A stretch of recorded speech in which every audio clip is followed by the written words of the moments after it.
नमस्कार मित्रांनो. मागच्या लेक्चरला आपण क्रिस्टलाइन आणि ॲमॉर्फस सबस्टन्स, थोडक्यात जर म्हटलं तर स्टेट ऑफ मॅटरमध्ये आपण सॉलिड, लिक्विड, गॅस हे क्लासिफिकेशन पाहिलं होतं. त्याच्यातलं फक्त आपल्याला सॉलिड स्टेटच अभ्यासायचा होता, स्टडी करायचा होता. मग सॉलिड स्टेटच्या खोलावर गेलो तर आपल्याला क्रिस्टलाइन सबस्टन्स असे एक सॉलिड भेटले आणि ॲमॉर्फस सबस्टन्स असे एक सॉलिड भेटले. आपल्या कोर्सला किंवा कुठल्याही कोर्सला ॲमॉर्फस सबस्टन्सबद्दल आपल्याला जास्त काही शिकायचं नाही आहे. आपल्याला जे शिकावं लागतं ते असतं क्रिस्टलाइन सबस्टन्स. तर क्रिस्टलाइन सबस्टन्समध्ये पुढे किती प्रकार पडतात, त्यांचं क्लासिफिकेशन कसं होतं ते आज आपण पाहणार आहे. मग शॉर्टली मी एक ट्री डायग्राम काढलेली, ती आपण पहिले पाहून घेऊ. काय ट्री डायग्राम आहे? इथं आपला स्टेट ऑफ मॅटर दिसतंय. स्टेट ऑफ मॅटर जर पाहिलं तर स्टेट ऑफ मॅटरचे तीन, एक सॉलिड, लिक्विड, गॅस म्हणजे स्थायू वायू आणि लिक्विड म्हणजे आपलं तरल पदार्थ, असे तीन कॅटेगरी पडतात. सॉलिड जर पाहिलं तर सॉलिडचं आपण मागच्या लेक्चरला क्रिस्टलाइन सबस्टन्स आणि ॲमॉर्फस सबस्टन्स याच्या प्रॉपर्टी आपण पाहिल्यात. त्यानंतर आपल्याला ॲमॉर्फस सबस्टन्स हे आपल्याला कोर्सला स्टडीला नाही आहेत, फक्त क्रिस्टलाइन सबस्टन्स आहेत. मग क्रिस्टलाइनचं क्लासिफिकेशन पुढे चार प्रकारात केलं जातं. एक molecular solid, ionic solid, metallic solid आणि कोव्हॅलेंट सॉलिड. या चार प्रकारात सोडून मॉलिक्युलर सॉलिडचेच परत तीन प्रकार पडतात. London dispersion forces, dipole forces आणि हायड्रोजन बॉन्डिंग. याच्यावर ते क्लासिफिकेशन केलं जातं, म्हणजे फोर्सेसवर क्लासिफिकेशन केलं जातं. ते आपण आता सायमल्टेनियसली पाहू. सर्वात पहिला प्रकार आहे मॉलिक्युलर सॉलिड. आता मॉलिक्युलर सॉलिड म्हणजे नेमका कसा क्लासिफाय करायचा? तो आयोनिकपेक्षा, मेटॅलिकपेक्षा आणि कोव्हॅलंटपेक्षा वेगळा कसा असेल किंवा सारखा कशाला असेल? जर एखादा तुम्हाला सॉलिड सबस्टन्स दिला आणि तुम्हाला आयडेंटिफाय करायला लावलं की मॉलिक्युलर आहे, आयोनिक आहे का मेटॅलिक आहे, तर ते क्लासिफाय कसं करायचं किंवा त्याची प्रॉपर डेफिनेशन किंवा प्रॉपर आयडिओलॉजी काय ते आपण चेक करू. मॉलिक्युलर सॉलिड म्हटलं तर नावातच आहे मॉलिक्यूल. मॉलिक्यूल म्हणजे काय? जर आपण पिरियडिक टेबलमध्ये जर पाहिलं, काय पाहिलं, तिथं एलिमेंट्स असतात. समजा मी घेतला हायड्रोजन जर पाहिलं तर हा एकटा आहे, म्हणजे हा झाला एलिमेंट किंवा ॲटम. पण जर दोन हायड्रोजन एकत्र आले म्हणजे तो काय झालं H2, तर त्याला काय म्हणायचं? आपल्याला मॉलिक्यूल म्हणायचं आहे. म्हणजे मॉलिक्यूल काय असेल? दोन किंवा दोनापेक्षा जास्त एलिमेंट किंवा ॲटम्स एकत्र आल्यानंतर तयार होणाऱ्या पदार्थाला आपण काय म्हणू? मॉलिक्यूल. आपल्याला आता हायड्रोजन माहिती आहे. हायड्रोजनमध्ये एक न्यूक्लियस असतो आणि त्याला आउटरमोस्ट ऑर्बिटलमध्ये एक इलेक्ट्रॉन असतो. आता त्याच्या एक इलेक्ट्रॉन जो आहे तो आउटरमोस्ट शेल जो आहे तो फुलफिल नाही आहे.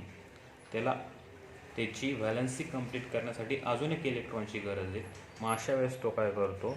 एक दुसरा हायड्रोजन बरोबर एकत्र येतो. आता हा पण एक हायड्रोजन आहे आणि हा पण एक हायड्रोजन आहे. दोघे हायड्रोजन काय करतील? याला पण एकाची गरज आहे, याला पण एकाची गरज आहे. दोघी काय करतील? एकत्र येतील आणि एक हायड्रोजन मॉलिक्यूल तयार करतील. या पद्धतीने आता जर त्यांच्या कक्षेत आउटरमोस्ट ऑर्बिटलमध्ये जर पाहिलं तर ह्या फर्स्ट हायड्रोजनमध्ये पण दोन इलेक्ट्रॉन आहे, त्याची आउटरमोस्ट शेल कंप्लीट झालेली आणि ही पण हायड्रोजनमध्ये आउटरमोस्ट शेल कंप्लीट झालेली आहे. हवं तर आपण प्रत्येक इलेक्ट्रॉनला वेगळ्या कलरनी मार्क करून घेऊ, म्हणजे आपल्याला आयडेंटिफिकेशनसाठी होईल. ह्या आउटरमध्ये पण दोन आणि ह्या आउटरमोस्ट ऑर्बिटलमध्ये पण दोन. अशा पद्धतीने ते मॉलिक्यूल फॉर्म करतात आणि हे मॉलिक्यूल आपल्याला ह्या पार्टिकलमध्ये ॲझ्युम करायचे किंवा इमॅजिन करायचे. म्हणजे हा एक H2चा मॉलिक्यूल असेल किंवा H2 नाही पकडला, आपण दुसरा एखादा एलिमेंट पकडला, ऑर्गॉन पकडला, निऑन पकडला, तर हा निऑनचा एक पार्टिकल, हा पण एक दुसरा निऑनचा एक पार्टिकल, हा आर्गॉनचा एक पार्टिकल. असे सर्व निऑनचा जर आपण क्यूब पाहिला तर हे सर्व पार्टिकल कसे जे असतील निऑनचे असतील. ह्या पद्धतीने आपल्याला मॉलिक्युल्स शिकायचे. आता मॉलिक्युलमध्ये जर पाहिलं तर आपल्याला 3 प्रकार पडत आहेत. कोणते कोणते? लंडन डिस्पर्शन, डायपोल डायपोल आणि हायड्रोजन बॉन्ड. लंडन डिस्पर्शन म्हणजे काय ते आपण जाऊ. लंडन डिस्पर्शन फोर्सेस आहे. फोर्स म्हणजे ॲट्रॅक्शन किंवा रिपल्शन. जर एखादी वस्तू जर आपण ॲट्रॅक्ट करतोय, थोडक्यात जर आपण 2 मॅग्नेट पकडले तर 2 मॅग्नेट एकमेकांना इझिली ॲट्रॅक्ट होतात. जर आपण 2 मॅग्नेट पकडले, सपोज हा एक ग्रीन मॅग्नेट आणि ब्ल्यू मॅग्नेट आहे, दोघी काय केलं जर आपण पकडले तर दोघी काय होतील? ॲट्रॅक्ट होतील. हे झालं ॲट्रॅक्शन फोर्सेस. त्याच पद्धतीने जर आपण दोन्ही मॅग्नेटचे नॉर्थ पोल सारखे ठेवले, हा नॉर्थ पोल हा नॉर्थ पोल, तर काय होऊन जाईल? रिपल्शन होऊन जाईल. मग हे ॲट्रॅक्शन आणि रिपल्शन ज्याच्यामुळे होतात त्याला आपण म्हणतो फोर्सेस. आता त्या फोर्सेसवर आपण 3 कॅटेगरी केलेली आहे. London dispersion forces, dipole dipole forces आणि हायड्रोजन बॉन्ड. आता लंडन डिस्पर्शन फोर्सेस म्हणजे अशा फोर्सेस असतील की 2 पार्टिकलमध्ये चार्जेस नसतील, कोणत्याही प्रकारचे चार्जेस नसतील. आपल्याला एक माहिती, आपण पिरियॉडिक टेबलमध्ये किंवा आपण इनर्ट गॅस राजवायू मूलद्रव्य म्हणजे ऑर्गॉन, क्रिप्टॉन, झेनॉन असे मूलद्रव्य आपण शिकलेलो आहे, एलिमेंट शिकलेलो आहे. यांच्यावर प्लस चार्ज पण असतो, मायनस चार्ज पण असतो. म्हणजे ते का असतात? न्यूट्रल असतात. आणि हा न्यूट्रल मॉलिक्यूल जर पकडलं तर आपण त्यांना जर न्यूट्रल मॉलिक्यूल आपण त्याच्यामध्ये टाकत जर गेलो प्रत्येक पार्टिकलमध्ये, म्हणजे हा आर्गॉनचा पार्टिकल, हा पण दुसरा ऑर्गॉनचा पार्टिकल आणि हा पण तिसरा ऑर्गॉनचा पार्टिकल, म्हणजे सर्व काय असतील? आर्गॉनचे पार्टिकल्स असतील. आणि ह्या ऑर्गॉनच्या पार्टिकलमध्ये ना प्लस चार्ज आहे ना मायनस चार्ज आहे, कोणतेच चार्जेस नाही आहे, तरीही ते एकत्र आहेत. म्हणजे without charges, without any attraction, म्हणून त्याला म्हणतात लंडन डिस्पर्शन फोर्सेस. आणि हा जो लंडन डिस्पर्शन फोर्सेस आहेत हे सर्वात वीक फोर्सेस असतात. आणि ह्या वीक फोर्सेसपासून जो सॉलिड बनलेला असेल त्याला आपल्याला म्हणायचं आहे लंडन डिस्पर्शन सॉलिड किंवा लंडन डिस्पर्शन फोर्सेसवर अवलंबलेला सॉलिड. आता याचा आपण थोडक्यात कॅटेगरीज, प्रॉपर्टीज चेक करून घेऊ. आपण शिकतोय मॉलिक्युल्स. पहिला टाईप क्रिस्टल सबस्टन्सचा कोणता आहे? मॉलिक्यूल. मॉलिक्युल्समध्ये जर पाहिलं तर आपल्याला बॉन्डिंग दिसते. तर ह्या एक पार्टिकलमध्ये आणि ह्या दुसऱ्या पार्टिकलमध्ये जी बॉन्डिंग असणार आहे ती बॉन्डिंग कशी असणार आहे? लंडन डिस्पर्शन फोर्सेसची बॉन्डिंग असणार आहे. ओके. नंतर आपण पुढे जाऊ. त्याचे एक्झाम्पल जर पाहिले तर ऑर्गॉन, जो की इनर्ट गॅस आहे, त्यांच्यामध्ये काहीच फोर्सेस नसतील. ऑर्गॉन इलेक्ट्रॉन देतही नाही आणि घेतही नाही, म्हणून तो अट्रॅक्शनही करणार नाही, रिपल्शन करणार नाही. अशा ऑर्गनला आपल्याला काय करायचं आहे? लंडन डिस्पर्शनमध्ये टाकायचं आहे. दुसरं एक्झाम्पल पण दिलेलं आहे CCl4. CCl4 म्हणजे कार्बन. आता जर कार्बनचं पाहिलं आपण तर कार्बनला असतात 4 बॉन्ड, म्हणून मी 4 बॉन्ड दाखवून देतो. इथंच पेजवर दाखवतो. हा कार्बन आणि कार्बनला हा क्लोरीन. किती आहेत क्लोरीन? 4 क्लोरीन आहेत. ओके, 4. ओके. तर आपल्याला अशी समज असते जर कार्बन आणि क्लोरीन यांचं जर कंपॅरिझन जर केलं तर क्लोरीन हा मोर इलेक्ट्रोपॉझिटिव्ह आहे, म्हणून तो काय करेल? कार्बनची जितकी इलेक्ट्रॉन डेन्सिटी आहे ती कुठे डायवर्ट होऊन जाईल? क्लोरीनकडे. म्हणजे क्लोरीन काय होऊन जाईल? निगेटिव्ह. हा पण क्लोरीन निगेटिव्ह, हा पण क्लोरीन निगेटिव्ह आणि हा पण क्लोरीन निगेटिव्ह. इथं काय? Plus charge. आता एकंदरीत आपलं म्हणायचं आहे तिथं चार्जेस तर क्रिएट झाले. म्हणजे 2 पोल तयार झाले, एक प्लस पोल एक minus pole. 2 pole means 2 means di, आणि हे किती पोल्स आहे त्याला आपण काय म्हणतोय? पोल्स म्हणतोय. म्हणजे असे 2 प्रकारचे पोल्स झाले, म्हणून आपण त्याला म्हणू शकतो की हा डायपोल मॉलिक्यूल असू शकतो. पण तसं नाही, कारण की इलेक्ट्रॉन डेन्सिटी जी ती सारख्या अमाऊंटमध्ये ह्या डायरेक्शनला पण काय होते, खेचली जाते, आणि ह्या डायरेक्शनला पण काय होते, खेचली जाते. इक्वल अमाऊंटमध्ये खेचली जाते, म्हणून नेट इफेक्ट 0. हा हा +1 जर गृहीत धरला आणि हा -1 जर गृहीत धरला, यांची जर बेरीज केली तर आन्सर काय येईल, 0. तसंच हा वरती पण खेचला जातो आहे इलेक्ट्रॉन डेन्सिटी, आणि त्याचप्रमाणे खाली पण खेचला जातो आहे, नेट इफेक्ट 0. म्हणून याच्या हा मॉलिक्यूल पोलर मॉलिक्यूल नाही आहे, डायपोल मॉलिक्यूल नाही आहे, हा नॉन पोलर मॉलिक्यूल आहे. नॉन पोलर मॉलिक्यूल म्हणजे ज्याच्यावर प्लस चार्ज पण नसतो, मायनस चार्ज पण नसतो. म्हणून हे आपण एक्झाम्पल कुठे घेतलेलं आहे, लंडन डिस्पर्शनमध्ये. याची फिजिकल प्रॉपर्टीज जर पाहिली आपण, आता याच्याचबरोबर आपल्याला सांगण्यात येतं ह्या कोर्समध्ये आपल्याला काय काय वस्तू सांगाव्या लागतात, टाईप कोणता आहे, त्यांच्यामध्ये येणारे सबस्टन्स कोणते, मॉलिक्यूल आहे, त्यांच्यामध्ये बॉन्डिंग कोणती, ते एक्झाम्पल, फिजिकल प्रॉपर्टी किंवा फिजिकल त्याची फिजिकल नेचर कसं आहे, वेदर तो हार्ड आहे, सॉफ्ट आहे, हे आपल्याला सांगायचं असतं. मग तो कसा असणार आहे, सॉफ्ट असणार आहे. त्याच्यानंतर इलेक्ट्रिकल कंडक्टन्स पण सांगावं लागतं.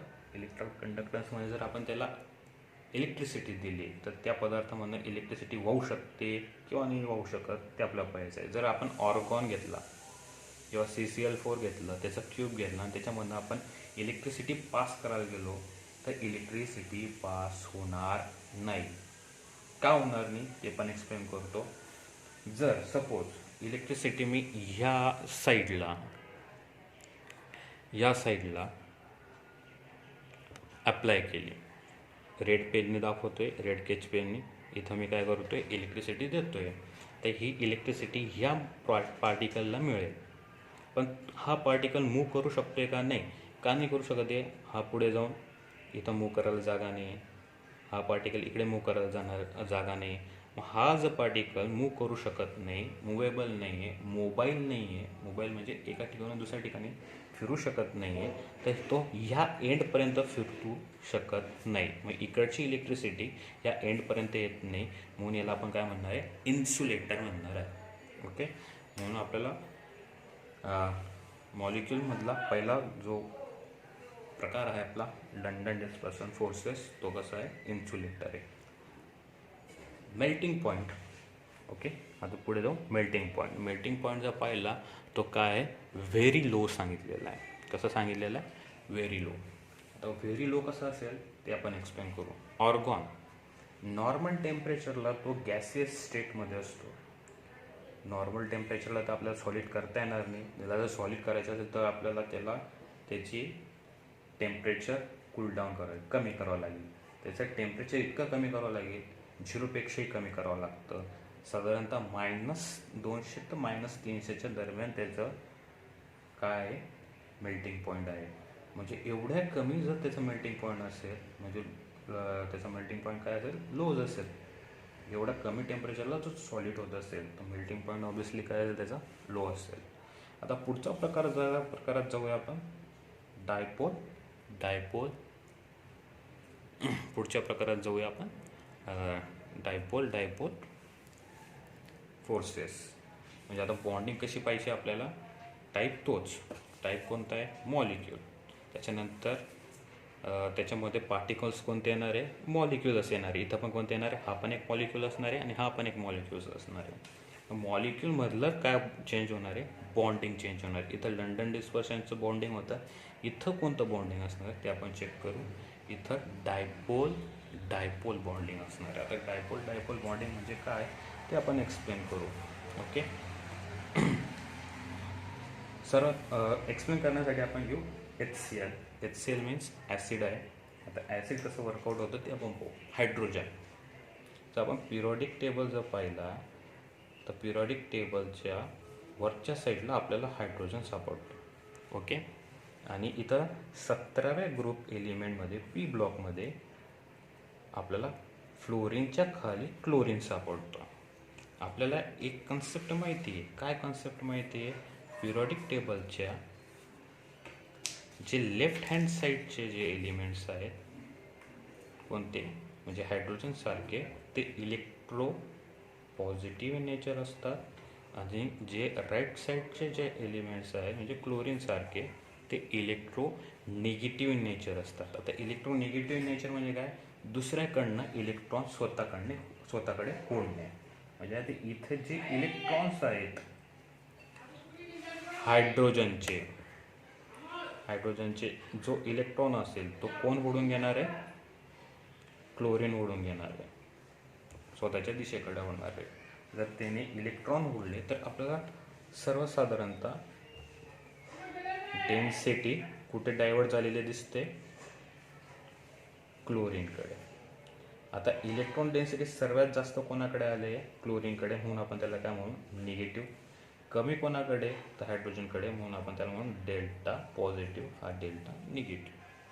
अशामुळे काय तयार होत आहे? चार्ज तयार होत आहे. कोणता? एक प्लस चार्ज तयार होतोय आणि एक मायनस चार्ज तयार होतोय. हा एक प्लस पोल तयार झाला आणि हा एक मायनस पोल तयार झाले. असे दोन पोल तयार झाले, म्हणून आपण त्याला काय म्हणणार आहे? डायपोल. पण HCl हा एक मॉलिक्यूल आहे. हायड्रोजनने एक इलेक्ट्रॉन दिला. क्लोरीनचं पाहिलं तर क्लोरीनच्या आउटरमोस्ट शेलमध्ये एक इलेक्ट्रॉनची कमतरता असते. 17 इलेक्ट्रॉन असतात, त्याला एक इलेक्ट्रॉन लागणार असतो. तो इलेक्ट्रॉन कुठून घेतला? त्याने हायड्रोजनकडनं घेतला, म्हणून तो एक मॉलिक्यूल झाला. मग त्याच्यामुळे हा एक मॉलिक्यूल आहे, म्हणजे हा एक मॉलिक्युलर सॉलिड आहे. मग हा मॉलिक्युलर सॉलिड कसं असेल? हा HCl, हा H आणि हा Cl, किंवा आपण हा पण एक HCl. आता ह्या मॉलिक्यूलमध्ये पाहिलं तर हा जो पार्ट आहे हा आहे तुमचा प्लस, हा मायनस. हा पण काय आहे? प्लस, हा काय? मायनस. हा काय? प्लस आणि हा काय? मायनस. पण इथं कुठेतरी दोन चार्जेस एकत्र येत आहेत, हा मायनस चार्ज आणि हा प्लस चार्ज. आता यांच्यामध्ये काय होईल? ॲट्रॅक्शन होतं आणि दोन्ही काय होऊन जातात? एकत्र येतात. असं एकत्र आल्यामुळे मॉलिक्यूल फॉर्म तयार होतो आणि जो मॉलिक्यूल सॉलिड फॉर्ममध्ये जातो, म्हणून आपण त्याला काय म्हणतो? Molecular solid. अशा पद्धतीने हे डायपोल मॉलिक्यूल असणार आहे. आता त्याचं एक्झाम्पल जर पाहिलं आपण, एक्झाम्पल आपल्याला आहे HCl. पुढे जर गेलो आपण पुढे काय पाहिजे आपल्याला? फिजिकल, वेदर तो हार्ड आहे का सॉफ्ट आहे ते चेक करायचं आहे. जर आपण नीट पाहिलं तर तो सॉफ्टच येणार आहे, कारण की नॉर्मल टेम्परेचरला HCl हे गॅसियस फॉर्ममध्ये असतं, पण लॅबोरेटरी वर्कसाठी आपल्याला त्या गॅसियसचं आपण लिक्विडमध्ये कन्व्हर्जन केलं असतं, म्हणून लॅबमध्ये सापडणं जे HCl आहे ते लिक्विड असतं. पण जर तुम्ही नीट चेक केलं, कॉन्सन्ट्रेटेड HClच्या बॉटलमधनं वेपर्स निघत राहतात, म्हणजे जर झाकण ओपन केलं तर वेपर्स निघतात, म्हणून तो नॉर्मल टेम्परेचरला गॅस. वर्कआउट करण्यासाठी आपण त्याला लिक्विड फॉर्ममध्ये आणलेले आहे, पण त्याला अजून सॉलिड फॉर्ममध्ये केलं तर लिक्विडलाच आपण जर सॉलिड फॉर्ममध्ये करायला गेलं तर आपल्याला टेम्परेचर कमी कळणार. एक असा पॉईंट येईल की त्या पॉईंटला तो काय होऊन जाईल? सॉलिड होऊन जाईल. आणि ह्या सॉलिड कोणत्या पॉईंटला मेल्ट होतो? तो खूपच कमी असेल, म्हणून त्याला मेल्टिंग पॉईंट पण काय? खूप लो आहे. इलेक्ट्रिकल कंडक्टन्सच्या बाबतीत जर म्हटलं तर हा पण काय येणार आहे? इन्सुलेटर येणार आहे. जर आपण ह्या फेसला जर करंट दिलं, पास केलं, तर ह्या फेसमधला ह्या मॉलिक्युलला आपल्याला करंट देतो आहे, पण हा कुठे मूव्ह होऊ शकतो आहे का? नाही. याला फिरण्यासाठी जागाच नाही. इकडे पण मॉलिक्यूल, इकडे पण मॉलिक्यूल आहे आणि इकडे पण मॉलिक्यूल. म्हणजे हा इलेक्ट्रिकल किंवा हा एक इलेक्ट्रॉन ह्या साईडला, ह्या फेसला फ्लो करू शकत नाही, म्हणून हा काय होईल? इन्सुलेटर. ओके. आता मॉलिक्युलर सॉलिड म्हटला लास्ट जे आपल्याला पाहिजे आहे ते हायड्रोजन बॉन्ड आहे. तर हायड्रोजन बॉन्डिंग कशी असते ते आपण एक्सप्लेन करू. हायड्रोजन आलेला आहे बॉन्डिंगमध्ये, म्हणजे हायड्रोजनशी काहीतरी संबंध असणार आहे. त्याच्यासाठी आपण एक्झाम्पल घेऊ, वॉटर. ओके. तर वॉटर जर पाहिलं तर वॉटरमध्ये ऑक्सिजन असतो आणि 2 हायड्रोजन असतात. याला आपण H2O असं म्हणतो. तो H2O मी काढून घेतला. ओके.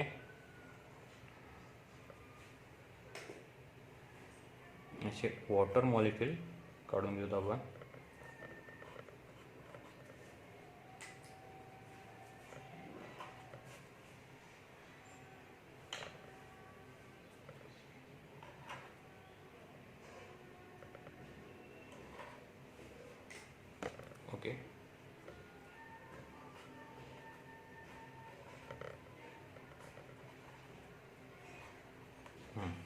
पाण्यामध्ये अशाच पद्धतीचे वॉटर मॉलिक्यूल फिरत राहतात. पण ह्या वॉटर मॉलिक्यूलमध्ये जर आपण नीट लक्ष दिलं तर याच्यामध्ये ऑक्सिजन आहे जो की पिरियॉडिक टेबलच्या राईट साईडला येतो. हायड्रोजन कुठे येतो आहे? पिरियॉडिक टेबलच्या लेफ्ट साईडला. जे लेफ्ट साईडला असतात ते इलेक्ट्रोपॉझिटिव्ह असतात, म्हणजे स्वतःचे इलेक्ट्रॉन त्यांची देण्याची ॲबिलिटी असते. निगेटिव्ह काय करतात? दुसऱ्याकडनं इलेक्ट्रॉन घेऊन घेतात. इथं ऑक्सिजन निगेटिव्ह आहे म्हणून इलेक्ट्रॉन कुठे जातील? ते ऑक्सिजनकडे डायवर्ट होतील. ऑक्सिजनकडे जर डायवर्ट झाले तर ऑक्सिजनवर निगेटिव्ह चार्ज येणार आहे. ओके, चार्ज मे बी दुसऱ्या कलरनी रिप्रेझेंट करून घेऊ. ओके, हायड्रोजनकडे पॉझिटिव्ह चार्ज. मग आता आपण सर्वच हायड्रोजनला पॉझिटिव्ह चार्ज देऊन देऊ आणि सर्वच ऑक्सिजनला निगेटिव्ह चार्ज देऊन देऊ. या पद्धतीने आपण चार्जेस देऊन देऊ. ओके, आता पॉसिबल आहे की हा पॉझिटिव्ह चार्ज ह्या निगेटिव्ह चार्जशी अट्रॅक्शन करू शकतो. ओके, हे पण पॉसिबल आहे की हा निगेटिव्ह हा पॉझिटिव्ह निगेटिव्हशी अट्रॅक्ट करू शकतो, किंवा हे पण पॉसिबल आहे पॉझिटिव्ह निगेटिव्ह. इकडेही पॉसिबल आहे, इकडेही पॉसिबल आहे.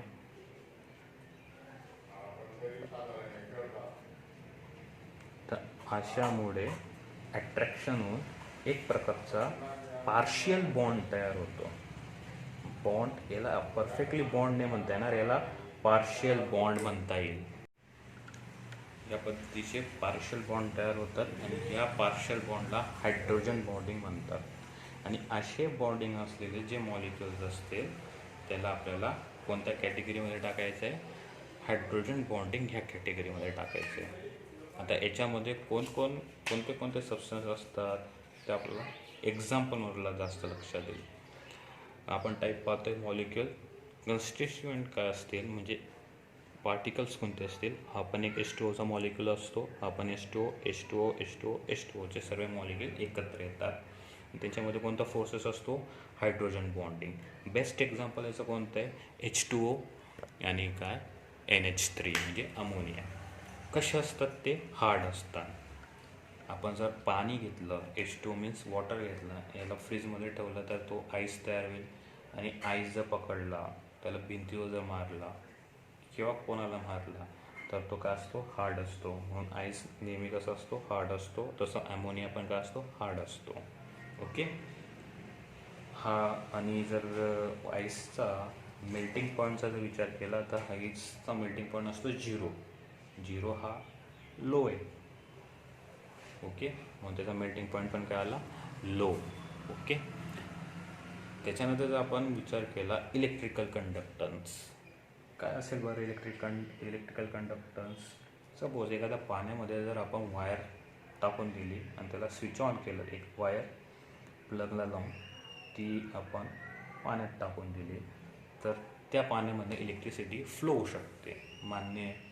पण जर प्युअर वॉटर असेल, प्युअर वॉटर म्हणजे जर तुम्ही आरओचं वॉटर घेतलं त्याच्यामध्ये आयन्स नसतील, कोणत्या प्रकारचे कॅल्शियमचे आयन्स, मॅग्नेशियमचे आयन्स, कोणतेच आयन नसतील, प्युअर वॉटर असेल, डिस्टिल वॉटर असेल, या वॉटरमध्ये जर तुम्ही इलेक्ट्रिसिटी पास करायचा प्रयत्न केला तर तो इन्सुलेटर असतो. म्हणून लक्षात ठेवायचं आहे, वॉटर जर आलं, प्युअर वॉटर जर असेल तर तो काय असणार आहे? इन्सुलेटर. ऑर्डिनरी वॉटर असेल तो काय करेल? इलेक्ट्रिसिटी कंडक्ट करू शकतो. आता ते आपण एक्सप्लेन करू. तर हायड्रोजन बॉन्डिंग जर आपण एक्सप्लेन करतो आहे तर त्या मॉलिक्यूलमध्ये कसं असेल? मी इथं H2Oचा एक मॉलिक्यूल लिहून घेतो, H2O. आपण काय लिहून घेतो? H2O. आपण काय? H2O. ओके, आणि याच्यामध्ये काय असेल? Hydrogen bonding. इथं पण काय असेल? Hydrogen bonding. आपण काय? H2O. आपण काय? H2O. आणि हा पण काय? H2O. ओके, याच्यामध्ये पण काय? Hydrogen bonding.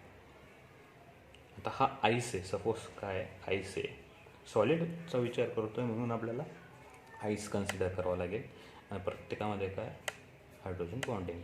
तर आईसला मी ह्या सरफेसला जर करंट पास करतो आहे, पण हा मॉलिक्यूल जरी पाहिला आपण, त्याला आपण डार्क करून घेऊ. हा मॉलिक्यूल मूव्ह करू शकत नाही, फिरू शकत नाही. का फिरू शकत नाही? जर त्याला इलेक्ट्रिसिटी भेटली तर इकडे पण एक आयन, इकडे पण एक पार्टिकल आहे, इथं पण एक पार्टिकल आहे, खाली पण पार्टिकल, तो कुठेही फिरू शकत नाही. म्हणून इकडे भेटलेला जो इलेक्ट्रिसिटी गेन केलेली तो सप्लाय करू शकत नाही. मग त्याला आपण काय म्हणायचं आहे, इन्सुलेटर म्हणायचं आहे. पण असा जर आईस असला, ऑर्डिनरी वॉटरचा जर आईस असला, तोही इलेक्ट्रिसिटी कंडक्ट करू शकत नाही. पण आपल्याला त्याच्यावर एक नियम करायचा आहे. आईस कसा पाहिजे, तो आईस मेल्टिंग आईस नको. जर एखादा ऑर्डिनरी वॉटरचा आईस असेल आणि जर तो नॉर्मल टेम्परेचर जर मेल्ट होत असेल तर मेल्ट होत असताना तो करंट पास करू शकतो. म्हणून वॉटर जे आहे ते इन्सुलेटर आहे. आपण पाहू शकतो हायड्रोजन बॉन्डिंगमुळे वॉटर, त्याचं की फिजिकल नेचर हार्ड आहे. इन्सुलेटरच्या बाबतीत तो इलेक्ट्रिकलच्या बाबतीत तो इन्सुलेटर आहे आणि बॉइलिंग पॉईंट त्याचा लो आहे. आता पुढचं पाहूया, पुढे काय पाहिजे आपल्याला. मॉलिक्युलर सॉलिड पाहिलं आपण. ओके, मॉलिक्युलर सॉलिडमध्ये आपण लंडन डिस्पर्सन फोर्सेस पाहिले, डायपोलचे सॉलिड मॉलिक्युल्स पाहिले, हायड्रोजन बॉन्डिंगनी तयार होणारे मॉलिक्युल्स पाहिले. आता आपल्याला पुढचा टाईप पाहायचा आहे. पुढचा टाईप आहे क्रिस्टलाइनचा आयोनिक. आता याच्या नावातच आहे आयोनिक. आयोनिक म्हणजे काय, तर आयन असं म्हटल्यावर आपल्याला डोक्यात दोन वस्तू यायला पाहिजेत.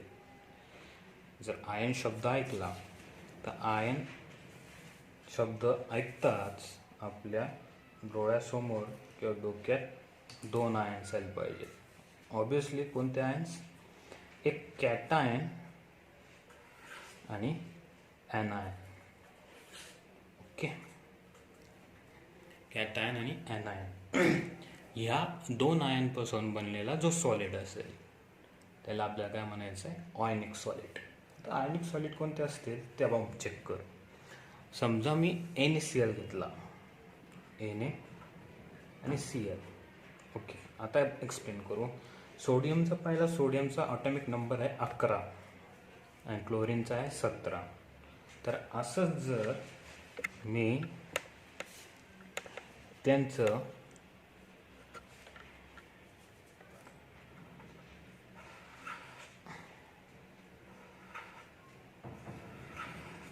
पहिल्या कक्षामध्ये 2 इलेक्ट्रॉन, दुसऱ्यामध्ये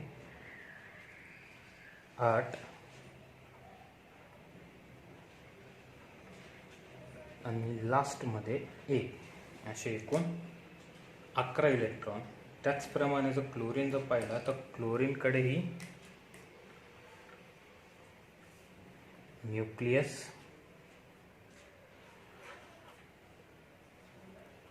फर्स्ट शेलमध्ये 2, सेकंड शेलमध्ये 8 आणि सर्वात बाहेरच्या कक्षेमध्ये 7 इलेक्ट्रॉन.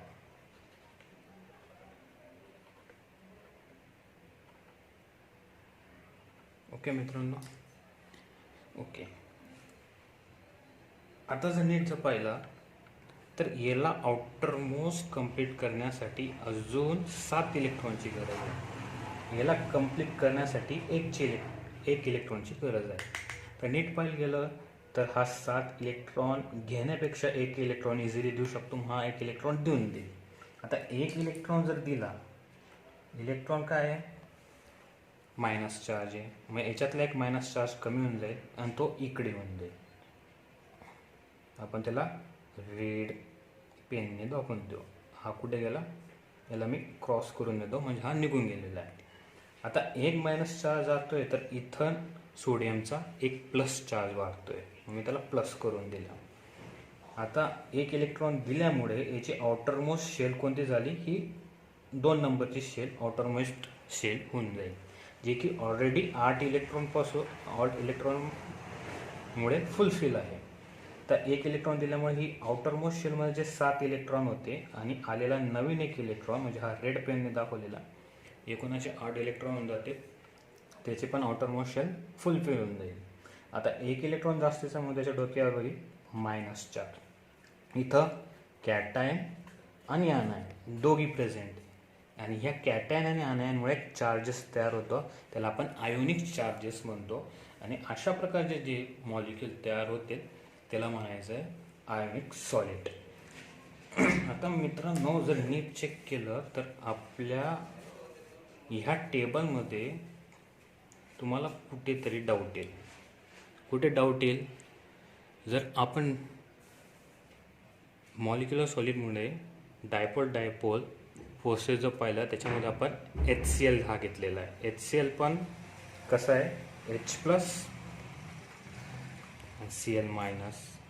आणि इथं आयोनिकमध्ये पण आपण काय घेतलेलं आहे NaCl, तो पण कसा आहे Na+Cl-. मग आता तुमचा प्रश्न असेल की हा नेमका डायपोल घ्यायचा का आयोनिक आणि हा डायपोल घ्यायचा का आयोनिक. ओके, दोघांपैकी HCl+, H+Cl-, Na+Cl-. आता ह्या दोघांपैकी आयोनिक कोणता आणि डायपोल कोणता. कारण की इथं पण एक एक्झाम्पल येतं आहे HClचं आणि इथं NaClचा. इथं हायड्रोजन आणि क्लोरीनच्या बॉन्डिंग फॉर्म झाल्यानंतर चार्जेस क्रिएट होत आहे. जोपर्यंत बॉन्ड फॉर्म होत नाही तोपर्यंत हा हायड्रोजन पण न्यूट्रल आहे आणि Cl पण न्यूट्रल आहे. बॉन्ड फॉर्म झाल्यानंतर हायड्रोजनचा इलेक्ट्रॉन कुठे शिफ्ट होणार आहे, क्लोरीनकडे शिफ्ट होणार आहे. म्हणून ह्याला आपल्याला डायपोलमध्ये ठेवायचं. इथं तसं नाही आहे. इथं चार्जेस किंवा बॉन्ड फॉर्म होण्याच्या अगोदरच हा इलेक्ट्रॉन काय करतोय, देऊन देतोय. इलेक्ट्रॉन दिल्यानंतर हा काय होतोय, प्लस होतोय आणि हा मायनस होते आणि त्याच्यानंतर बॉन्डिंग फॉर्म होते. म्हणून याला आपल्याला आयोनिकमध्ये ठेवायचं आहे. HCl असेल तर डायपोलमध्ये, NaCl असेल तर आयोनिकमध्ये. आता आयोनिकचे आपण कॅरेक्टरिस्टिक पाहून घेऊ. आयोनिक सॉलिडमध्ये कॉन्स्टिट्युएंट कसे असते, आयोनिक असतील. म्हणजे जे सर्व पार्टिकल्स असतील ते कसे असतील, NaCl, NaCl, NaCl, NaCl ह्या फॉर्ममध्ये ते काय असतील, मॉलिक्यूल असतील. म्हणजे Na काय असेल प्लस, Cl काय असेल मायनस, Na काय असेल प्लस, Cl मायनस, Na+Cl-. आणि ह्या प्लस मायनसमध्ये काय असेल, ॲट्रॅक्शन असेल. आणि अशा पद्धतीचा जो काय असेल आयोनिक सॉलिड असतील. ओके, आता आयोनिक सॉलिडमध्ये फोर्सेस कोणते असतात, जसे नॉन पोलरमध्ये किंवा लंडन डिस्पर्शन फोर्सेसमध्ये कोणत्या फोर्सेस असतात, लंडन डिस्पर्शन. डायपोलमध्ये डायपोलचे फोर्सेस असतात. हायड्रोजन बॉन्डिंग मॉलिक्यूलमध्ये हायड्रोजनचे फक्त. आयोनिकमध्ये कोणते फोर्सेस असतात, तर कोलंबिक फोर्सेस. आणि हे कोलंबिक फोर्सेस स्ट्रॉंग असतात. कोणापेक्षा, डायपोलपेक्षा स्ट्रॉंग. सर्वात वीक लंडन डिस्पर्शन, त्याच्यापेक्षा जास्त स्ट्रॉंग डायपोल, त्याच्यापेक्षा आणखीन स्ट्रॉंग हायड्रोजन बॉन्डिंग, त्याच्यापैकी आणखीन स्ट्रॉंग फोर्सेस म्हणजे कोलंबिक फोर्सेस. एक्झाम्पल, जितकेही सॉल्ट असतील सर्व सॉल्ट काय असतील आयोनिक्सचे. NaCl, MgO, CaF2. Physical nature जर पाहिलं, जर आपण मीठ जर पाहिलं, रोज डेली यूजचं वापरणारं जो मीठ पाहिलं तो आपल्याला बऱ्या प्रमाणात हार्ड वाटतं. त्याच्याने जर आपण पिंच पकडली आणि जर पिंच मरगळली किंवा आपण रफ केली तर it structure is like hard. Okay, म्हणून ते हार्ड असते. कंडक्टरच्या बाबतीत काय सांगता येईल, कंडक्टरच्या बाबतीत हा मुद्दा लक्षात ठेवायचा आहे मित्रांनो, कारण की हा वारंवार विचारला जातो. जर आयोनिक सॉलिड स्टेटमध्ये असतील तर ते इन्सुलेटर असतात. पण जर ते ॲक्वियस स्टेटमध्ये असतील किंवा मोल्टन स्टेटमध्ये असतील तर ते इलेक्ट्रिसिटी कंडक्ट करू शकतात. हे आपण एक्झाम्पल देऊन सांगू शकतो. मी तुम्हाला आता वरतीच बोललो की जर डिस्टिल वॉटर राहिलं, प्युअर वॉटर राहिलं, प्युअर फॉर्म ऑफ वॉटर राहिलं, ROचं वॉटर, त्याच्यामधनं जर आपण करंट पास केलं तर करंट पास होत नाही. त्या आईसमधनं करंट पास होत नाही. पण आपण पाण्यामध्ये जर मीठ टाकलं आणि त्या मिठातनं जर करंट पास केलं तर इझिली ते करंट पास होऊ शकतं. कारण की आता त्याच्यामध्ये सोडियम आयन आणि क्लोरीन आयन आहेत जे की मूव्हेबल आहे. एका एका फेसपासून दुसऱ्या फेसमध्ये किंवा एका पार्टपासून दुसऱ्या पार्टकडे इझिली ते काय करू शकतात, फ्लो करू शकतात. जर आपण हा वॉटर पकडला, हा जर वॉटर पकडला आणि या वॉटरमध्ये जर आपण NaCl टाकला, काय टाकलं, NaCl, Na+Cl-, तर हा NaCl इझिली रँडम डायरेक्शनला फ्लो होऊन कुठेही करंट इझिली फ्लो होऊ शकतो. म्हणून आपल्याला लक्षात ठेवायचं आहे, मोल्टन स्टेटमध्ये आणि ॲक्वियस स्टेटमध्ये आयोनिक सॉलिड इलेक्ट्रिसिटी कंडक्ट करू शकतात, पण सॉलिड स्टेटमध्ये इलेक्ट्रिक कंडक्ट करू शकत नाही. याचा मेल्टिंग पॉईंटच्या बद्दल कसा असेल तो हाय. ओके, पुढचं पाहूया मेटॅलिक सॉलिड. मेटॅलिक सॉलिड हा क्वाईट इंटरेस्टिंग पार्ट आहे. मेटल, आता मेटल म्हटलं तर आपल्याला माहिती आहे सर्व मेटल जितके आपण डेली यूजमध्ये जितकी मेटल पाहतो, आपण कोणते कोणते मेटल पाहतो, आयर्न पाहतो, त्याच्यानंतर कॉपर, सिल्वर, गोल्ड, हे सर्व जे मेटल आहेत हे सर्व मेटॅलिक सॉलिड आहे. आता मेटॅलिक सॉलिडमध्ये प्युअर मेटल असते, म्हणजे नीट जर पाहायला गेलो आपण, जर हा मेटॅलिक सॉलिड पकडला, जर आपण कॉपर पकडतो तर सर्व काय असतील, कॉपरचे मॉलिक्युल्स असतील आणि याच्यामध्ये मेटॅलिक बॉन्ड असेल. कोणता बॉन्ड असेल, मेटॅलिक बॉन्ड. आणि मेटॅलिक बॉन्ड हा कोलम्बिक फोर्सेसपेक्षा स्ट्रॉंग बॉन्ड असतो. आता आपलं माहिती आहे की मेटल्स एकत्र आल्या तर हार्ड पण असतात, पण मेटलची एक प्रॉपर्टी असते, जितकेही मेटल आहेत ते सर्व मेटल इलेक्ट्रोपॉझिटिव्ह असतात. इलेक्ट्रोपॉझिटिव्ह याचा अर्थ काय, ते स्वतःचा इलेक्ट्रॉन दुसऱ्यांना देऊन देतात. मग कॉपरकडे जर एक इलेक्ट्रॉन असेल, तो इलेक्ट्रॉन देऊन देईल, तो काय करेल, इलेक्ट्रॉन देऊन देईल.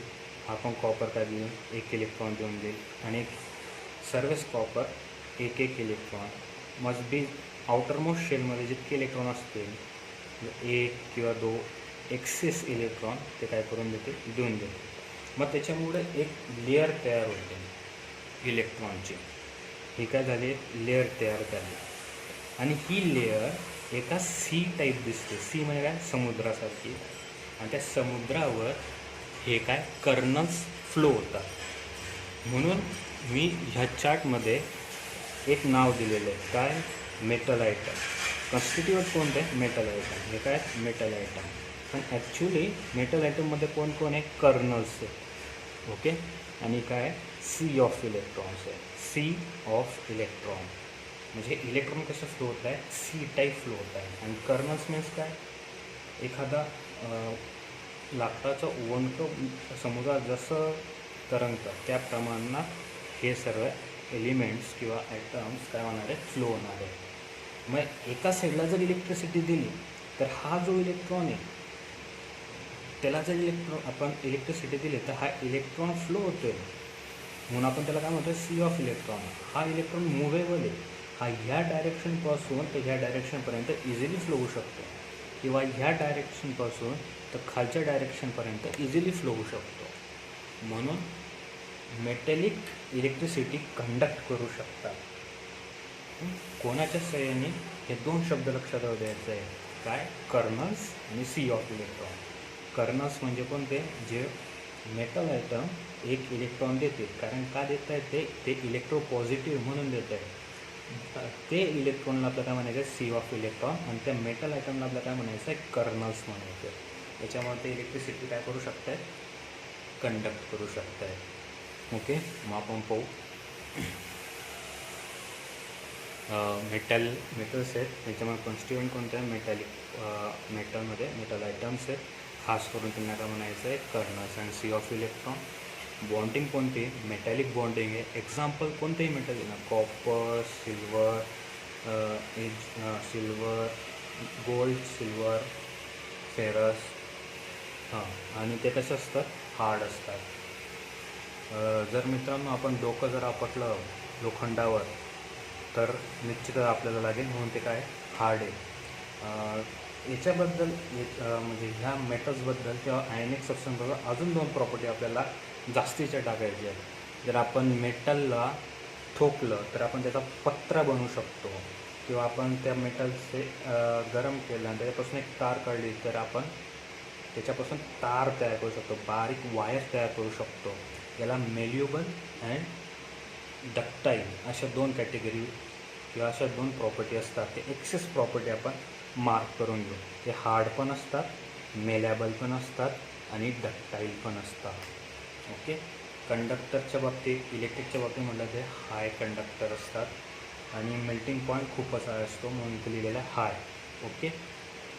लास्ट वन कोव्हॅलंट बॉन्ड किंवा कोव्हॅलंट सॉलिड.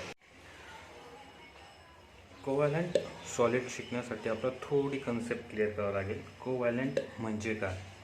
आता कोव्हॅलंट म्हणजे काय असतं नेमकं, जर 2 एलिमेंट असतील किंवा 2 आयटम असतील आणि त्यांच्यामध्ये जर इलेक्ट्रॉनची शेअरिंग होत असेल तर त्याला आपण कोव्हॅलंट बॉन्ड म्हणतो.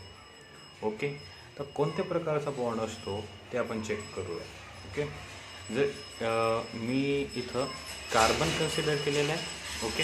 आता जर कार्बन असेल, हा मधला कार्बन आपण कन्सिडर करू, तर कार्बनमध्ये असतात 6 इलेक्ट्रॉन म्हणून मी त्याच्या फर्स्ट ऑर्बिटलला 2 इलेक्ट्रॉन दाखवलेले, हे 2, आणि लास्ट ऑर्बिटलला 4 इलेक्ट्रॉन दाखवलेले. असे हे 2 आणि हे 4 एकूण 6 इलेक्ट्रॉन असे हे इतरही मी कार्बन दाखवलेले आहेत. हा पण एक कार्बन, हा पण एक कार्बन आणि हा पण एक कार्बन आणि हा लास्ट कार्बन. आता यांच्यामध्ये प्रत्येक कार्बनला ऑटरमोस्ट शेल कंप्लीट करण्यासाठी 8 इलेक्ट्रॉनची गरज असते, बरोबर. पण 8 इलेक्ट्रॉन कंप्लीट करण्यासाठी त्याला एकतर उर्वरित 4 इलेक्ट्रॉन घ्यावे लागतील. मग एक तर घ्यावे लागतील, एक तर शेअरिंग करावं लागेल. पण इथं जर पाहिलं, हा देऊ शकत नाही. शेअरिंग करून याला पण कंप्लीट करायचे आहेत, याला पण कंप्लीट करायचे आहेत. मग बेस्ट वे की हा आपला एक इलेक्ट्रॉन शेअर करतो. एक इलेक्ट्रॉन जर शेअर केला, हा एक इलेक्ट्रॉन याला पण दिला आणि हा एक इलेक्ट्रॉन याला पण दिला, तर मधल्या कार्बनचे ऑटरमोस्ट शेल कंप्लीट होऊ शकते. कसं काय? आता मी इथं सर्व जे मधल्या कार्बनचे इलेक्ट्रॉन आहेत त्याला मी क्रॉस मार्क करून घेतो. हा एक क्रॉस, हा एक क्रॉस, हा एक क्रॉस आणि हा एक क्रॉस. समजण्यासाठी क्रॉस मारून घेतले. म्हणजे हे जे क्रॉसवाले असतील ते मधल्या कार्बनचे असतील. तो हा एक क्रॉस, पहिला इलेक्ट्रॉन, दुसरा इलेक्ट्रॉन, तिसरा इलेक्ट्रॉन आणि चौथा एक इलेक्ट्रॉन. हे 4 इलेक्ट्रॉन मधल्या कार्बनचे. उर्वरित जे इलेक्ट्रॉन आहे, वरच्या कार्बनने एक इलेक्ट्रॉन शेअर केला, ह्या साईडच्या इलेक्ट्रॉनने हा एक इलेक्ट्रॉन शेअर केला, ह्या साईडच्या कार्बनने हा एक इलेक्ट्रॉन आणि खालच्या कार्बनने हा एक इलेक्ट्रॉन. त्यामुळे जे स्ट्रक्चर तयार होईल ते आपल्याला सी बॉन्ड कार्बन, 4 बॉन्ड असलेला कार्बन असं स्ट्रक्चर बनतं. आणि ह्या 2 कार्बनमधला जो बॉन्ड तयार झालेला आहे तो कोव्हॅलंट बॉन्डमुळे तयार झालेला आहे. म्हणून अशा सॉलिडला आपल्याला कोव्हॅलंट सॉलिड म्हणायचं आहे. आणि हे नेटवर्क ओव्हरऑल खूप मोठं स्ट्रक्चर तयार होतं, खूप मोठं नेटवर्क असतं आणि हे नेटवर्क चालतच जातं. म्हणून अशा नेटवर्कमुळे तयार झालेल्या सॉलिडला आपल्याला काय म्हणायचं आहे? कोव्हॅलंट सॉलिड म्हणायचं आहे. तर कोव्हॅलंट सॉलिड कुठे कुठे असतात? जर आपण नुसती नजर जरी टाकली आजूबाजूला तर सर्वात जास्त आपल्याला कोव्हॅलंट सॉलिड सापडतात. ओके. आता मॉलिक्युल्स पाहिले किंवा कोव्हॅलंट सॉलिड आपण एक्सप्लेन केले तर ते कुठे असतील? तर आपण जर इथं असा कार्बन कन्सिडर केला, हा कार्बन दुसऱ्या कार्बनशी बॉन्डेड आहे, कोव्हॅलंट ट्रू, हा पण कोव्हॅलंट ट्रू बॉन्डेड आहे, हा पण कोव्हॅलंट ट्रू बॉन्डेड आहे, हा पण कोव्हॅलंट ट्रू बॉन्डेड आहे. ह्या टाईपनी सर्व कोव्हॅलंट ट्रू कार्बन एक मोठं नेटवर्क होऊन एक क्युबिक स्ट्रक्चर किंवा एक मोठं आपण त्याला नेटवर्क म्हणू शकतो, असं ते क्रिस्टलाइन सबस्टन्स तयार करू शकतात. ओके. आता याच्यामध्ये बरेचसे इंटरेस्टिंग आणि बरेचसे एक्सेप्शन पण आहेत. ओके. आपण काय बघतोय? कोव्हॅलंट सॉलिड, त्याच्यामध्ये काय असतात? आयटम्स असतात. कोणते आयटम्स असतात? तर कार्बन आयटम्स असतात. कार्बन आपण समजण्यासाठी घेतोय. कार्बन मे बी तो दुसरा पण असू शकतो, सिलिकॉन असू शकतो, त्याच्यानंतर बोरॉन असू शकतो, भरपूर असू शकतात. ओके. त्याच्यामध्ये बॉन्ड कसा असतो? Covalent bond. आता हा कोव्हॅलंट बॉन्ड काही वेळेस खूप स्ट्रॉंग असतो तर काही वेळेस खूप वीक असतो. Okay. Depends on its atom and its chemical property. Okay, त्याचं एक्झाम्पल म्हणजे डायमंड. डायमंड हा ऑर्गॅनिक केमिस्ट्रीमध्ये सर्वात स्ट्रॉंग मटेरियल म्हणजे कोणतं असेल? डायमंड, जो की काय असतो? हार्ड असतं. म्हणून मी डायमंड आणि फिजिकल क्वांटिटी कशी त्याची किंवा फिजिकल प्रॉपर्टी कशी त्याची? हार्ड. पण याच्यात एक्सेप्शन आहे. काय एक्सेप्शन आहे? खालीच आपल्याला एक एक्झाम्पल दिसतंय, ग्राफाईट. ग्राफाईट जर पाहिलं, ग्राफाईट म्हणजे कुठे सापडेल आपल्याला? जे आपली पेन्सिल असते, त्या पेन्सिलची जी नीप असते, ब्लॅक कलरचे जे आपले लीड असते, ते लीड ग्राफाईटपासून तयार झालेला असतो. हा ग्राफाईट जर पाहिला तो हार्ड नसतो. ओरिजिनल ग्राफाईटचं स्ट्रक्चर लेअर स्ट्रक्चर असतं आणि तो खूप सॉफ्ट असतो. म्हणून इथं एक्सेप्शन म्हणून आपल्या ग्राफाईटच्या पुढे काय? सॉफ्ट. काही वेळेस कोव्हॅलंट सॉलिड हार्डही असू शकतात आणि काही वेळेस ते सॉफ्टही असू शकतात. दुसरं एक्झाम्पल आहे सिलिकॉन कार्बाईड. ओके, आता इन्सुलेटर म्हणजे आता इलेक्ट्रिक कंडक्टन्स, बरं ते इलेक्ट्रिक कंडक्टन्स आहेत का नाही ते चेक करू. डायमंडला जर आपण करंट दिलं तर डायमंडमधनं करंट फ्लो होत नाही, म्हणून ते काय असते? इन्सुलेटर. मोस्ट ऑफ ऑल जे कोव्हॅलंट सॉलिड आहे ते सर्वच काय आहे? इन्सुलेटर आहे. आता प्लास्टिक जरी पकडलं, प्लास्टिक पण काय? इन्सुलेटर आहे. पण याच्यात पण एक्सेप्शन आहे. कोणाला? ग्राफाईटविषयी. आता ग्राफाईट जर पाहिला तर ग्राफाईटमध्ये आपण इलेक्ट्रिसिटी कंडक्ट करू शकतो, म्हणून त्याच्यासाठी मी ग्राफाईटला मार्क करून घेतलं. ग्राफाईट सॉफ्ट पण आहे आणि तो इलेक्ट्रिसिटी कंडक्ट पण करू शकतो. मेल्टिंग पॉईंटच्याबद्दल सांगितलं तर डायमंडचा मेल्टिंग पॉईंट खूपच जास्त आहे. जवळपास 1600 ते 1800च्या दरम्यान तो. इट्स टेम्परेचर काय? It's very high. तर आज आपण हे क्रिस्टलाइन सबस्टन्सचं क्लासिफिकेशन शिकलेलो आहे. कोणते कोणते क्लासिफिकेशन ते नीट आपण पाहून घेऊ. Molecular solid, ionic solid, metallic solid आणि कोव्हॅलंट सॉलिड. त्याच्यासाठी आपण शॉर्टकट रिवाईज करून घेऊ. आपण काय काय शिकलो?